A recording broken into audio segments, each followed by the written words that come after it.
Visa पे तो आपको आना नहीं चाहिए। पहली बात, कभी भी आपको ट्राई करना चाहिए कि आपको एम्प्लॉयमेंट वीजा मिले, आपको एम्प्लॉयमेंट कॉन्ट्रैक्ट मिले, उसी बाद ही आपको आना है। जब से आपने करियर स्टार्ट किया है, बहुत से भाई हैं जो कि रोजगार अच्छा पाना चाहते हैं दुबई जैसे शहरों में, गल्फ में, तो कितने लोगों को आपने रोजगार दिलवा दिया होगा ऑल ओवर सर? ये मुझे 26 साल हो गए और कम से कम मेरे हिसाब से 50,000 के प्लस आदमी। 50,000, क्या बात है। मैं बता दूं कि यार जो भी अपने यूपी बिहार में इंटरव्यू होता है, मैक्सिमम सर के जो है क्लाइंट सर की कंपनियां रहती हैं और बहुत ही जबरदस्त कंपनियों का जो है इंटरव्यू कराते हैं।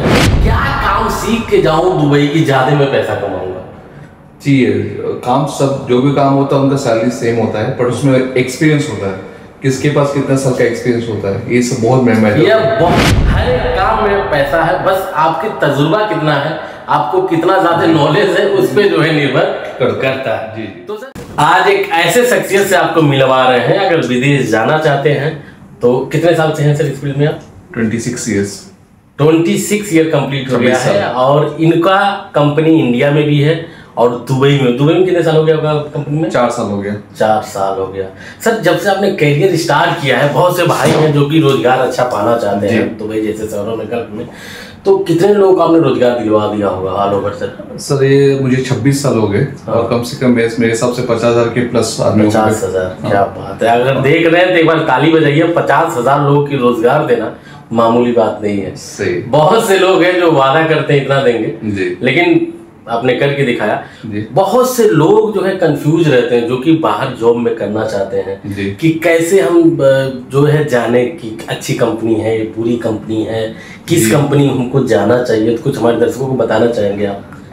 ज़्यादातर अच्छी कंपनियां अभी दुबई में जैसे बहुत सारी कंपनियां हैं, सप्लाई कंपनियां होती हैं और बहुत सारी कंपनियां जो एक्चुअल कंपनियां होती हैं। तो आप ट्राई करिए कि ज़्यादातर आप सप्लाई कंपनी में ना आए और सप्लाई कंपनी में भी आ रहे तो देखिए कि उनका रिकॉर्ड कैसा है, उनके पास कितने मैन पावर है, कितने साल से बिजनेस में है, तो उसे वैसी कंपनी में आपको आना है। और आने से पहले आपका एग्रीमेंट देख लीजिए, परफेक्टली एग्रीमेंट देख लीजिए, आपका वीजा देख लीजिए, वो सब चेक करके आपको आना है वहाँ से।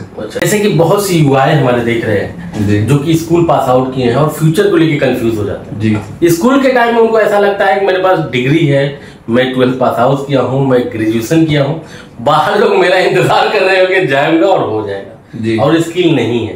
तो उनके लिए क्या राय देना चाहेंगे? माने कि मेरा सवाल क्या है कि जो आज की युवा जी, उनको अगर बेहतर रोजगार पाना है, गल्फ में काम करना चाहते हैं, तो क्या क्या स्किल वो सीख सकते हैं? द स्किल देखिए, जैसा कि अभी जैसा आपका स्कूल खत्म हो गया और उसके स्कूल के बाद उन्होंने पढ़ाई नहीं किया कुछ भी, या कॉलेज कर लिया, उसके बाद कुछ काम नहीं किया। आज के टाइम पे आपके पास टेक्निकल नॉलेज होना चाहिए किसी भी चीज़ का लेकर, चाहे आप ITI कर लीजिए, NCVT कर लीजिए, चाहे कोई ट्रेनिंग सेंटर कर लीजिए, पर आपके पास कुछ ना कुछ आपके पास हुनर होना चाहिए। एजुकेशन एक आपकी पार्ट है, पर आपके साथ में एक हुनर होना चाहिए आपके साथ में, ये होना जरूरी है। और ITI NCVT इलेक्ट्रिशियन कर लीजिए, प्लम्बर कर लीजिए, AC का कर लीजिए, कंप्यूटर में कर लीजिए, तो किसी ना किसी चीज़ में आप अपना हाथ में अलग से टेक्निकल चीज भी लेके चलिए। आज के दिन में हम लोग देखते हैं मैक्सिमम कैंडिडेट कंफ्यूज रहता है, या जो अभी नए नए लड़के हैं जिनको बस जिम्मेदारी है परिवार के लिए कुछ करना है, वो ये सोचता है कि मैं क्या काम सीख के जाऊं दुबई की, ज्यादा में पैसा कमाऊंगा। जी, काम सब जो भी काम होता है उनका सैलरी सेम होता है, पर उसमें एक्सपीरियंस होता है, किसके पास कितना साल का एक्सपीरियंस होता है, ये सब बहुत महंगा है। यह बहुत ही इंपॉर्टेंट पॉइंट ने सर ने बोला है। हर एक काम में पैसा है, बस आपकी तजुर्बा कितना है, आपको कितना ज्यादा नॉलेज है, उस पे जो है निर्भर करता है। जी। तो सर अपने बारे में कुछ बताना चाहेंगे, कैसे आए यहाँ तक दुबई तक? क्योंकि देखा जाए तो इंडिया से दुबई में इतना बड़ा साम्राज्य खड़ा करना सबके बस की बात नहीं है सर। जी, एक्चुअली क्या हुआ कि मेरा लाइसेंस है वो 2006 का लाइसेंस है, और उससे पहले मैं 10 साल से मैं जॉब पे था और मेरा यही रिक्रूटमेंट कंपनी में था मेरे जॉब पे, और उसके बाद मैंने स्टार्ट किया और 2006 से लेके अभी 2024 चालू है। तो 2021 में मैंने दुबई में चालू किया, कोविड के बाद में, जो कोविड आया उसके बाद में मैं मार्च में यहाँ पे आया, और मार्च के आने के बाद मैंने चालू किया, और उसके बाद धीरे धीरे काम मैं करते रहा।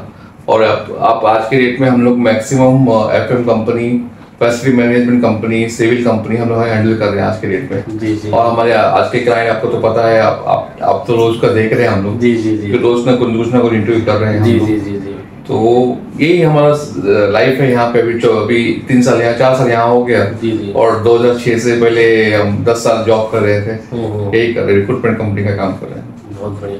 मैं बता दूं कि यार जो भी अपने यूपी बिहार में इंटरव्यू होता है, मैक्सिमम सर के जो है क्लाइंट सर की कंपनियां रहती हैं और बहुत ही जबरदस्त कंपनियों का जो है इंटरव्यू कराते हैं। दूसरी सबसे इम्पोर्टेंट चीज सर, जो कैंडिडेट आते हैं जी, वो देखता हूं मैं कि काम तो थोड़ा बहुत मालूम है लेकिन क्लाइंट के सामने होपलेस हो जाते हैं। अच्छा, इसके लिए कुछ बताएंगे कैसे? एक्चुअली होता क्या है कि कैंडिडेट को लगता है कि उनके सामने कोई बहुत बड़ा चीज आ गया है, चीज आ गया और कोड डाल लिया, थोड़ा हमारे इंडियन कैंडिडेट में थोड़ा कॉन्फिडेंस थोड़ा सा डल टाइप में हो जाता है। वो कैसे बात करेंगे, क्या समझेंगे? आपको आपके लैंग्वेज में बात करना है। आपको इंग्लिश नहीं आता तो आपको कोई कंपल्सरी नहीं है, आप हिंदी में बताइए। हिंदी में नहीं आता है तो आपको जो लैंग्वेज है उसमें बताइए, कोई ना कोई आपको ट्रांसलेट कर देगा, भाई ये बोल रहा है। आपके औजार के नाम पूछेंगे, आपको आपके काम के बारे में पूछेंगे, और आपसे तो और कुछ इंजीनियरिंग का सवाल नहीं पूछेंगे आपके साथ में। तो आपको बेझिझक बात करना चाहिए आपको। सही बात है। दूसरा सबसे इम्पोर्टेंट चीज मेरा सवाल ये है कि बहुत से लोग हैं जो कि यूट्यूब पे भी वीडियो पड़ा है कि विजिट में आओ, जॉब ढूंढ लो, तो इसके बारे में क्या राय है? क्योंकि कई कैंडिडेटों को मैंने हाल देखा है कि विजिट में तो आ गए, जो बुलाया है उसका ही पता नहीं है, ये भी बेचारे खाने की मुहाल हो जाते। तो क्या राय देना चाहते हैं? विजिट वीजा पे तो आपको आना नहीं चाहिए। पहली बात, कभी भी आपको ट्राई करना चाहिए कि आपको एम्प्लॉयमेंट वीजा मिले, आपको एम्प्लॉयमेंट कॉन्ट्रैक्ट मिले, उसी बाद ही आपको आना है। कोई भी विजिट वीजा पे आएगा तो मैं यही कहूंगा कि उसका चांस 50-50 भी नहीं होता, 70-30 होता है। 70% नहीं होगा, 30% ही होगा। तो आप चांस में लेके मत आइए, विजिट वीजा पे ट्राई करिए, जितना भी हो सके एम्प्लॉयमेंट वीजा लेके आइए। ये मैं कहना चाहूंगा आपको भी।